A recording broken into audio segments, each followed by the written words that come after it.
नमस्कार प्रशिक्षुओं, आप सभी का बहुत बहुत स्वागत है आपके अपने करंट हेवन के यूट्यूब चैनल पर। आपको पता होना चाहिए प्लेटफॉर्म आपके लिए बहुत ज़्यादा इंपॉर्टेंस रोल रखता है साथी आपके लाइफ के लिए। अगर आप UP TET, C TET, DElEd, BEd, super TET या फिर पेट के एग्ज़ाम से जुड़े हुए हैं तो अगर पल पल के खबर पाना चाहते हैं, बिल्कुल सटीक, थोड़ा सा लेट ही सही, लेकिन कोशिश यही रहेगी कि जल्द से जल्द आपको दे दिया जाए, आप तक पहुंचा दिया जाए। सारी चीज़ें अगर आप देखना चाहते हैं तो इस चैनल को जरूर सब्सक्राइब करिएगा। आज हम जो देखने वाले हैं, बच्चों को बहुत सारे बच्चों का कहना भी था, हमारे पास नोटिस भी आया हुआ है साथी, क्योंकि हमारे अंदर थोड़ी सी एक ये भी है कि भाई हम आपको नोटिस के माध्यम से ऐसे नहीं यहाँ पर रहकर और नोटिस आपको दे देंगे हम टेलीग्राम पे। बच्चों आपको पता होना चाहिए कि बीएड जहाँ पे मांग कर रहा है क्वालिटी एजुकेशन को लेकर कि भैया हमें भी शामिल करना है, हम शामिल होना चाहिए बीएड वालों को प्राथमिक में, उसी जगह डीएलएड अभ्यर्थी बीएड को प्राथमिक से बाहर निकालने के लिए अड़े हुए हैं बिल्कुल।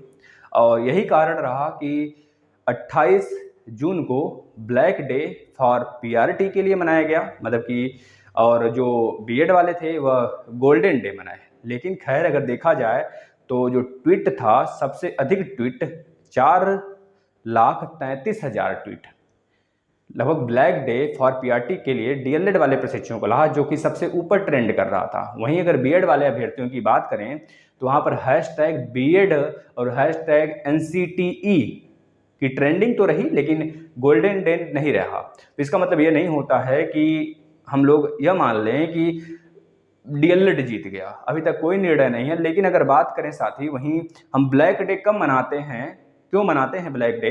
क्योंकि एनसीटी का एक 28 जून 2018 का बजट आया था जिसमें बीएड को शामिल किया गया था 2018 में। इस वजह से हर साल कह लीजिए वो लोग मनाते हैं। आज 18 से 22 जोड़ेंगे तो 4 साल हो गया। अब आपको पता होना चाहिए उस दिन, जिस दिन ये ट्रेंडिंग में था, 28 तारीख को, 28 जून को, उस समय पीएमओ, सारी हम कड़ी से कड़ी जोड़ेंगे, आप लोग अंत तक बने रहेंगे, छोटा सा वीडियो होगा। पीएमओ ऑफिस में पूरी हड़कंप मच गई और ब्लैक डे की चर्चा बहुत तेजी से होने लगी थी। पीएमओ के अधिकारियों ने शिक्षा मंत्रालय से और एनसीटी से मतलब इस संबंध में जवाब मांगी और कहा कि भैया इसके संबंध में जानकारी दीजिए मुझे, क्यों ऐसे हो रहे हैं। बल्कि उनको सारी चीज़ें और सारी खेला, सभी खेले के बारे में वो जानते हैं साथी। क्योंकि अगर मान लें, अगर हम जिस देश में रहते हैं, हम यही कह दें कि हमारे जो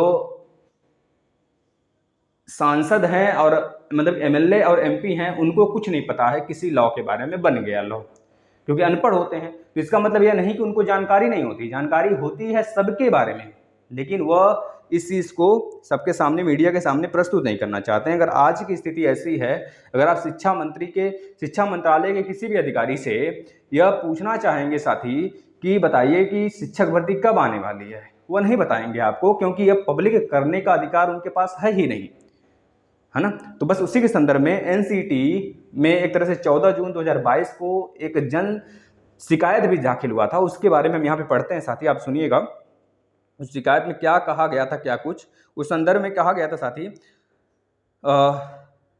उस विषय में अवगत कराना है, मतलब उपरोक्त विषय में अवगत कराना है। किस विषय पर? इसी जो यहाँ पर विवाद है, दोनों अवगत कराना है कि माननीय उच्चतम न्यायालय जोधपुर द्वारा पारित आदेश दिनांक 25/11/2021 के विरुद्ध राष्ट्रीय अध्यापक शिक्षा परिषद ने माननीय सर्वोच्च न्यायालय में एसएलपी दायर कर दी है ना, तथा माननीय उच्च न्यायालय जोधपुर के आदेश दिनांक 25/11/2021 को खारिज कराने की पूरी कोशिश की जा रही है। मतलब कि साफ साफ यहाँ पे एनसीटी का कहना है कि जो इनके द्वारा दाखिला किया गया है कि डीएलएड वाले के पक्ष के लिए, उसको खारिज कराने के लिए हमने एक आयोग, मतलब एक तरह से राष्ट्रीय अध्यापक शिक्षा परिषद ने कहा कि माननीय श्री तुषार मेहता को एक तरह से, उनको एक तरह से बैठाया गया है पैरवी करने के लिए कि भाई इसको जल्द से जल्द खारिज किया जाए इस आदेश को। आपको पता होना चाहिए कि एनसीटी ने साथ ही 14 जून 2021 को एक जानकारी मिली थी, यही जानकारी थी जो कि दिया गया था, एक तरह जन शिकायत थी।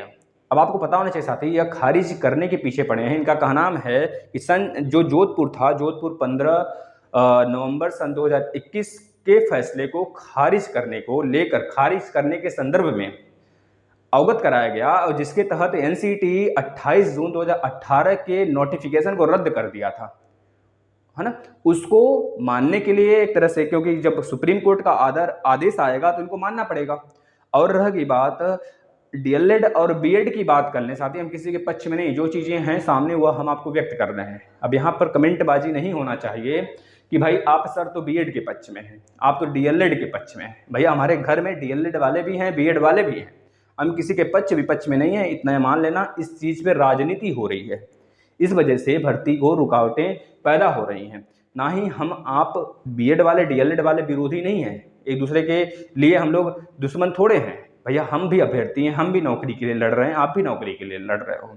रह गई बात जो राजनीति है, सेम मुद्दे पर किसी मुद्दे को बनाया जाता है और राजनीति के मुद्दे के साथ उसको जोड़ दिया जाता है, राजनीतिज्ञों के साथ। उनका मुद्दा कहीं और लड़ता रहता है, लड़ते रहते हैं आपस में, और हमारे शिक्षकों को एक तरह से, हमारे भाई बहन को एक तरह से मोहरा बना लिया जाता है। और वही काम हुआ है बीएड और डीएलएड वालों के साथ, मोहरा बने हैं, आप लोग को उलझाया जा रहा है। बल्कि आप लोग यह मांग न करो कि शिक्षक भर्ती निकालो। वैसे तो हमने कल एक वीडियो बनाया था शिक्षकों के लिए, शिक्षक भर्ती कितनी है, शिक्षकों के लिए सीट कितनी है, पीएबी के वेबसाइट से हमने उठाया था, वो चीज़ें आपको दिखाया था।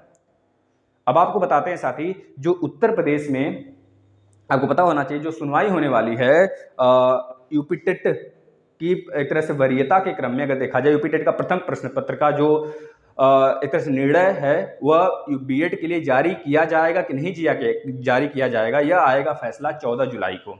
यह हाई कोर्ट इलाहाबाद द्वारा, माननीय हाई कोर्ट इलाहाबाद द्वारा यह चीज़ें फैसला आने वाला है 14 जुलाई को, क्योंकि यह महीना आपके लिए बहुत ज़्यादा इंपॉर्टेंस होने वाला है। इसके बाद सुप्रीम कोर्ट का जो असली जो निर्णायक फैसला आने वाला है 14 जुलाई को, ये चीज़ें हैं साथ ही सामने। और दूसरी तरफ अगर हम बात कर लें साथ ही कि अगर हम अपनी तरफ से कुछ इसमें चीज़ें बोलना चाहें तो आपको पता होना चाहिए कि अभी हिमाचल प्रदेश सरकार ने बीएड को बाहर किया था प्राथमिक से, लेकिन कुछ दिन में वहाँ पे चुनाव होने वाले हैं, साथ ही बीजेपी की सत्ता है वहाँ पर, और बाद में बीजेपी की केंद्र की तरफ से जरूर दबाव गया होगा कि भैया बीएड का भी वोट बैंक हमें चाहिए। और बीएड बच्चे हर जगह ज़्यादा हैं, आपको पता होना चाहिए। हम ये नहीं कहते कि डीएलएड वाले कमज़ोर हैं, डीएलएड वाले भी बहादुर हैं हमारे भैया, वो तो बहुत बहादुर हैं, जिनका उनका हक है प्राथमिक, और वह चाहें तो अपने थाली में खिलाएं, न चाहें तो न खिलाएं। और यह बात है, उनकी हक नहीं छीननी चाहिए, तो होनी चाहिए खैर। लेकिन अगर बीएड अगर देखा जाए हिमाचल प्रदेश में, वहाँ बीजेपी की सरकार है, चुनाव होना है, वहाँ पर बीएड को बाहर निकाला गया था प्राथमिक से, अब उसको वहाँ पे मौका दे दिया गया कि प्राथमिक में आप को मौका दिया जा रहा है वोट बैंक के लिए। सेम अगर यही प्रक्रिया देखें तो यूपी में भी बीजेपी सरकार है, तो बहुत कम आसार है कि बीएड बाहर हो। ये तो हमारे तरफ से रहा ब्यौरा। अगर आप लोग कुछ कहना चाहते हैं इस पर तो जरूर कहिएगा, इस वीडियो को शेयर करिएगा। और रह गए बात बीएड वाले बच्चे डर रहे हैं, डीएलएड वाले बच्चे डर रहे हैं, भैया डरने की कोई फायदा नहीं है, क्योंकि कंपटीशन पहले से ही अपने पीक लेवल पर है। अब उत्तर प्रदेश की कोई भी वैकेंसी हो, अभी पेट आया है, कोई सी भी वैकेंसी हो, उसमें अदर राज्य को फुल मौका दिया जाता है, ना ही कोई छूट, ना ही कोई चपाट, सीधा मौका भैया आप ले जाओ, यूपी के ही हो, बस यही है कि जनरल के रूप में आप देखे जाओगे। और जैसे कि हम लोग बिहार में अप्लाई करते हैं तो वहाँ का डोमिसाइल मांगता है, अगर बिहार वाला उत्तर प्रदेश में अप्लाई करता है तो डोमिसाइल नहीं मांगा जाता है, क्योंकि बिहार पिछड़ा स्टेट है, इस वजह से राजस्थान पिछड़ा स्टेट है, इस वजह से भाई। तो इतना ध्यान रखना बच्चों। इस वजह से यूपी वालों से यही कहेंगे कि दूसरे स्टेट वालों को थोड़ा सा हम लोग दबा दें, इतनी मेहनत करो। अब डीएलएड बीएड करने से अच्छा है थोड़ा सा पढ़ाई कर लो मेरे लालों, बस यही कहना चाहते हैं भाई बहन। आप इस वीडियो को शेयर करना। कल एक वीडियो लाने वाले हैं जिसमें कि हम बताएंगे कि आपके मार्कशीट यानी कि सर्टिफिकेट कब मिलेंगे 2019 बैच वाले के, जो बच्चे प्रमोट हुए उनका कब मिलेगा, एक हमारे पास ठोस सबूत आया हुआ है, कल बताएंगे। और रिजल्ट के बारे में भी थोड़ा सा इन्फॉर्मेशन देंगे। धन्यवाद।